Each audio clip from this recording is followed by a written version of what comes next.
Asalaamu aleykum mbokk yeeg xarit yi mu nekkaat tey ngandum mbégte ñëwaat présenté leen seen éphéméride am yaakaar rek ni nañ ko bëggee woon nañ ko ñaane woon borom bi mujj na koo sottil képp ku jot sama message maa ngi am yaakaar ni tu as passé un excellent week-end. ñëwaat fii ci sunu série de 5 éphémérides de cette semaine tey commencé ko 15 juillet 15 octobre 2023 commencé ko 2016 bi nga xam ni dañ ci wax figure bu emblématique bu football sénégalais di Jean-Christophe Sagna ñu xamee woon ko ci Jeanne d'Arc de Dakar ak équipe nationale bu Sénégal wante ñu def benn crochet def hommage ki ñu gën a xam ni colonel Boubacar Wane di colonel Wane parce que la mu nekkoon ci colonel ci durée boobu la gënoon yàgg parce que en tant que aide de camp c'était plutôt colonel di colonel Wane mais ñu ko gën a ràññee par la suite tamit di général Wane. Général Wane bàyyi ko fii le 16 octobre 2017 ba après. Donc on parle plutôt du 16 octobre donc ci 16 octobre bi ñu ñëw ci 16 octobre 2018 16 octobre 2018 war a wax fi benn match bu équipe nationale Sénégal gagné woon contre Soudan ci Khartoum.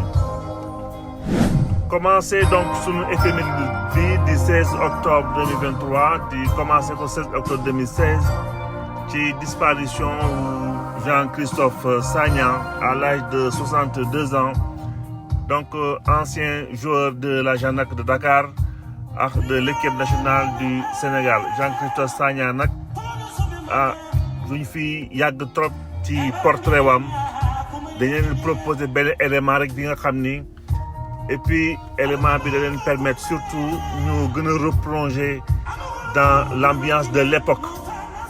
Donc Jean-Christophe Sagna 16 octobre 2016 ñu présenté leen ko ñu dëkkaat ci général Boubacar Wane jërëjëf.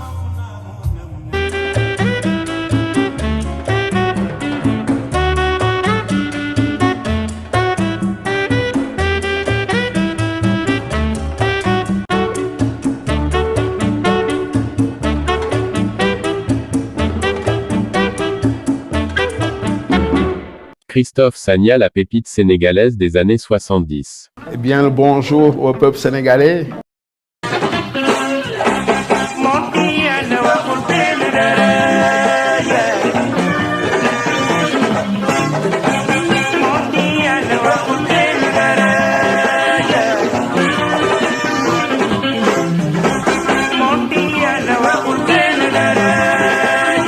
Adulé et reconnu sur le continent.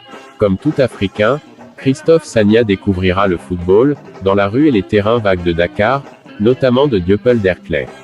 Il se fera remarquer lors de matchs de quartier, par les recruteurs de la Jeanne d'Arc de Dakar.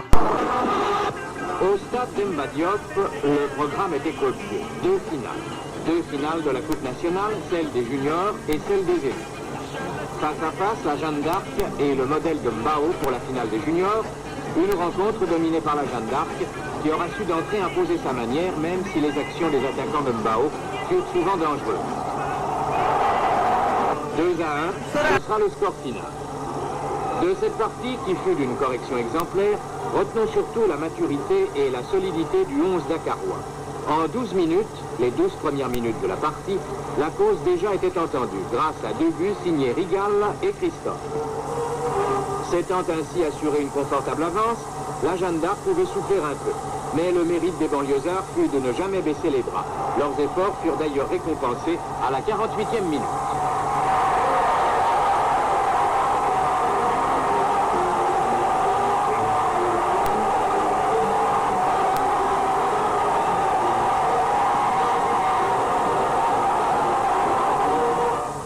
la Jeanne d'Arc, l'objet d'art tant convoité, mais le modèle de Mbao a été digne de son À adversaire. partir de 1973, il intégrera l'équipe première, qui était tenante du titre de champion du Sénégal, où grâce à sa bonne technique, il s'imposera vite fait, au milieu de terrain.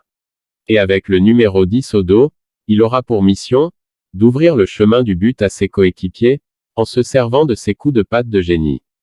Pour sa première saison chez les Bleus-Blancs 1973 à 1974, Jean-Christophe remportera la Coupe du Sénégal, en battant en finale la SFA de Dakar par 2-1, alors que la Jeanne d'Arc avait perdu les 2 dernières éditions.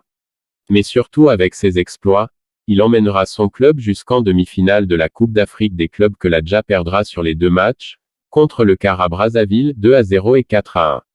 Joueur phare de la Jeanne d'Arc de Dakar avec qui il atteint le dernier carré de la Coupe d'Afrique des vainqueurs de coupe en 1975, il était considéré à l'époque comme une pépite à polir, et un talent à préserver. La saison 1974 à 1975 sera moins réussie car Sagna sera éloigné des terrains pendant plusieurs semaines à cause d'une mauvaise blessure. Les résultats de la Jeanne d'Arc en pâtiront. À son retour, cela se passera mieux mais, son absence avait fait du mal dans les objectifs des Bleus-Blancs, cette année-là.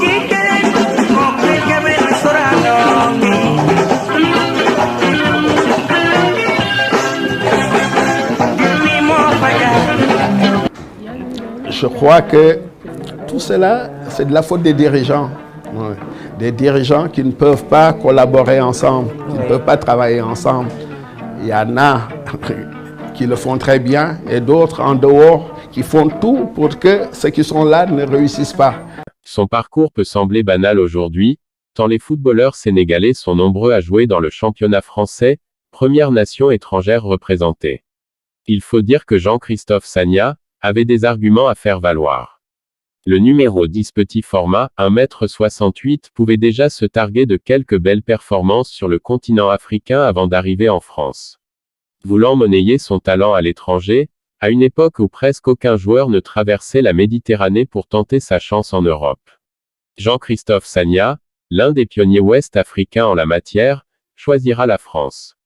Il portera les couleurs de Penmark Division 3 en 1976, puis Laval Division 1 pendant 5 années avec succès, puisqu'il est désigné meilleur numéro 10 du championnat en 1981, où il eut comme coéquipier Claude Leroy, Pierre Lechantre et Souleymane Camara, gaucher, entre autres, ensuite Guingamp Division 2, Quimper Division 2, club avec lequel il mettra un terme à sa carrière professionnelle en 1986, année où il a participé à la fameuse CAN en Égypte passée à la postérité au Sénégal, sous le nom de Caire 86.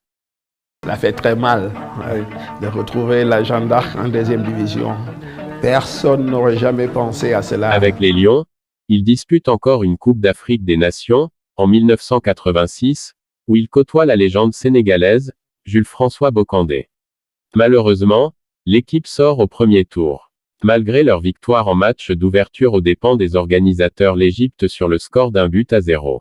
En 1987, Jean-Christophe Sagna prend sa retraite et ne prendra pas part aux belles prestations sénégalaises au CAN 1990 demi-finale, et 1992 quart de finale. S'il ne défendra plus jamais les couleurs de son pays sur les terrains, l'ancien footballeur l'a honoré à sa manière, en faisant sa promotion au comptoir de son bar, la Teranga.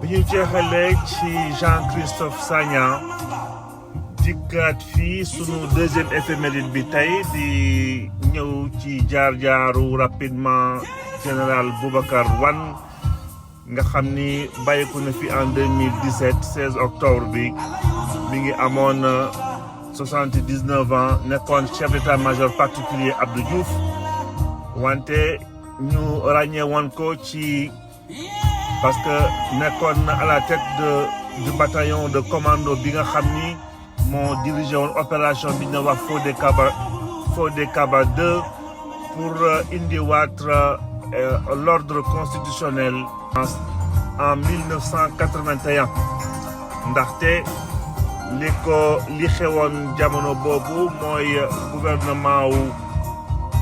gouvernement démocratiquement élu de Daouda Diawara ay mbokk yi ku koy Sagna ak i mbokkam ñoo mujj woon ñëw jël coup d'état jël nguur ga donc pour rétablir loolu Sénégal yóbbante boobu xam naa ne aussi Abdou Diouf yaram maa ngi tàng door a accéder ci indépendance accéder magistrature suprême ci avec le bénéfice de l'article 35 bi nga xam ne premier ministre mooy wuutu président de la République bu président de la République démissionné.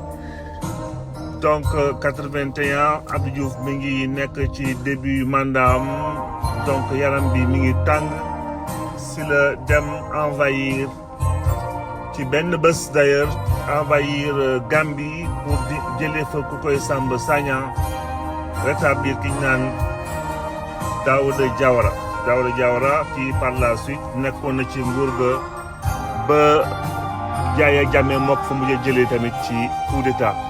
Donc tey ñu célébrer général Boubacar Wane dirigé woon aussi ay bataillons yu bëre xëy na dañ koy cité bataillon bi rek commando mais ba ci Prytanée militaire de Saint-Louis dirigé woon na ko voilà. jeexalee suñu dernier éphéméride tey ci équipe nationale du Sénégal 16 octobre 2018 match éliminatoire pour CAN 2019 Sénégal dóor Soudan 1 but à 0 ñu précise rek match